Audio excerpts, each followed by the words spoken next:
Return on equity, or ROE, is a key metric investors use to see how efficiently a company turns shareholder money into profit.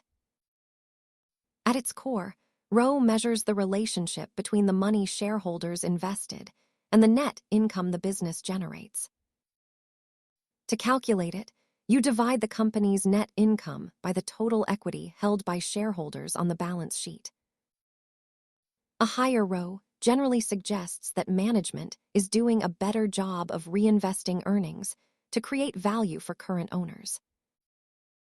While profit margin looks at how much of each dollar of sales becomes profit, ROE looks at how well shareholder capital is utilized. Investors often look for a consistent or rising ROE over several years, which can indicate a sustainable competitive advantage. Remember that taking on too much debt can make the ROE look better than it actually is, so look at the full financial picture. Use ROE as one tool in your analysis rather than the only one.